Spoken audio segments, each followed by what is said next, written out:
好的，这个视频给大家分享的是我们的延长甲的2次利用。好，可以看到这个指甲长出来已经很长了，这个是50多天了，不，今天又过了1天啊，58天，58天的美甲啊。然后呢，我们要把它面上卸掉，然后做2次利用。正常情况下的日式的这个方形，可以看从正面看，它是一个直筒筒的水管方，然后还做了一点点矫正，它的甲床有一点歪斜，我把它稍微正过来了一点点。然后呢，让这个 C 弧变得更 C 的操作方法，我们来看一下应该如何操作。首先呢，我们进行卸除，我用的是一个快速卸甲头啊，转速大概是15左右。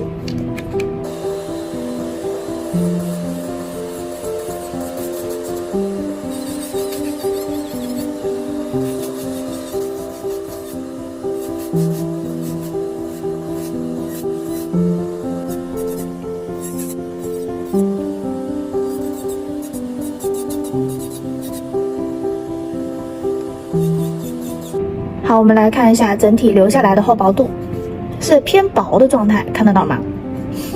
像这种2次利用，这种越老的胶，我们不建议留得太厚，它越老，它就会变得越脆，越脆的情况下，后期越容易从侧边产生断裂。那么相对磨薄的情况下，我们还能达到一定的后期2次利用的塑形效果。可以看到我现在轻轻一捏，有没有看到我的甲床都变色了？就是没有留的胶是比较薄的，我想要来给它进行一个2次塑形的操作。好，我们把它卸除成这个样子，侧边的厚薄度，然后指尖，然后你可以看到我们这个指甲随着生长，它就会微微的往下挂。所以如果我们想要做出一个非常标准的方，指尖是需要这个样子加厚的，看得到吗？指尖是需要给它稍微抬起来的状态下，用水晶胶就可以达到快速调整甲型的操作。我们来看一下。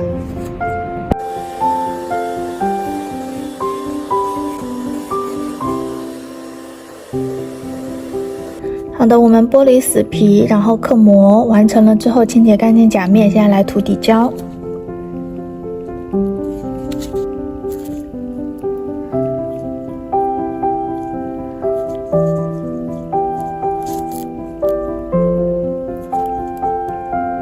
刷底胶的时候稍微用力一点，像这个样子，把我们的底胶揉进我们刻膜的划痕里面，抓附力就会更牢。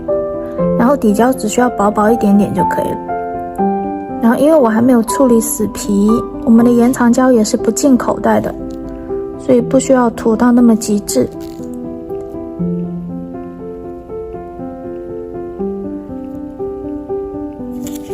好，像这样子我们去照灯60秒。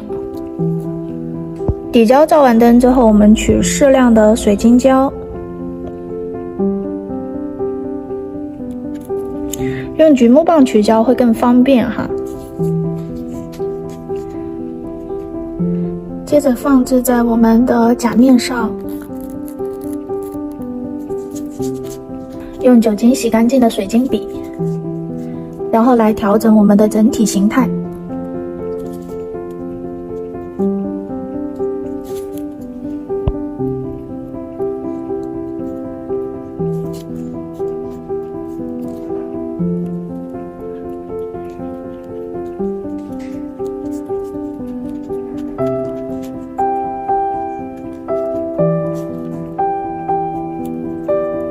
第一步，着重包裹我们的受力区，就是我们美甲容易断裂的地方，然后慢慢的去衔接后缘，后缘薄一点。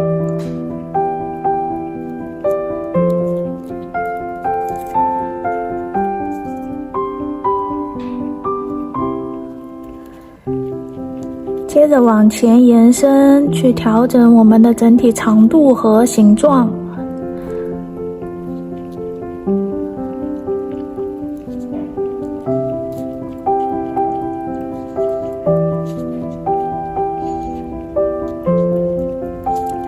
操作的过程当中，如果你的水晶笔粘胶了，就用酒精洗干净上面的胶，然后吸干净多余的酒精再去拍啊。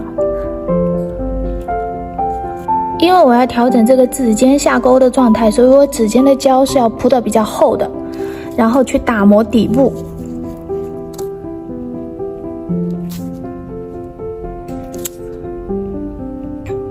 调整好大致形态了之后，我们去照灯10秒。照完灯之后，我们拿出塑形夹，轻轻的触碰一下，看一下它会不会变形。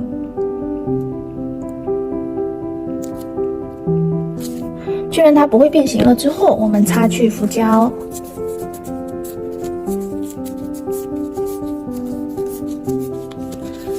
然后用这个平行塑形夹看，撑开来它是一条平行线，因为我们要做方形嘛，方形一定要用平行塑形夹，然后整体去给它进行一个方形的直筒型的塑形。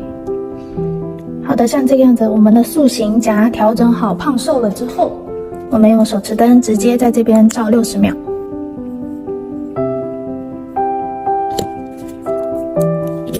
然后我们伸到大灯里面去照60秒。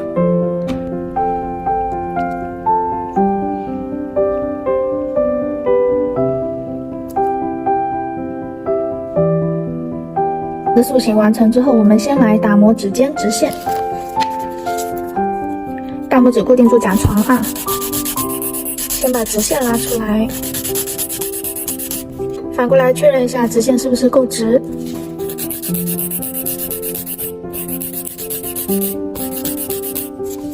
好，像这个样子，指尖直线打磨直了之后，我们来拉两侧的，看哦，甲床两侧的甲床直线，把它的宽度确认好。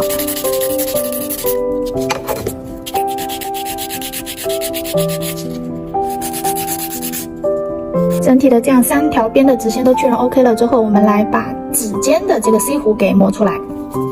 像小拇指这种比较小的指甲啊，我们用的是这一款打磨头。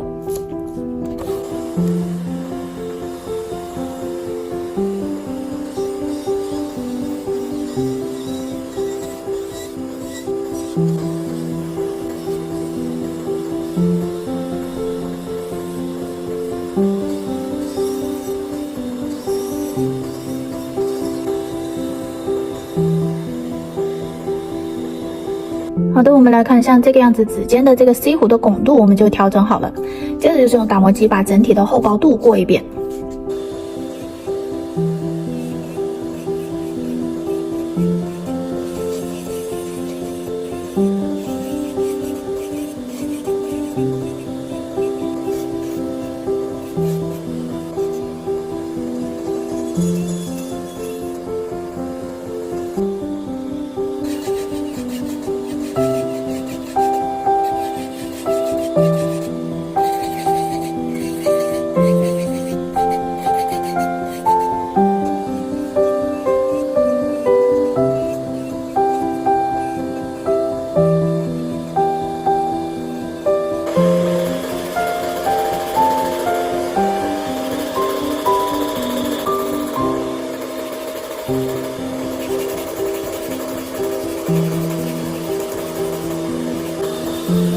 好的，这个就是最后打磨修形完成的状态。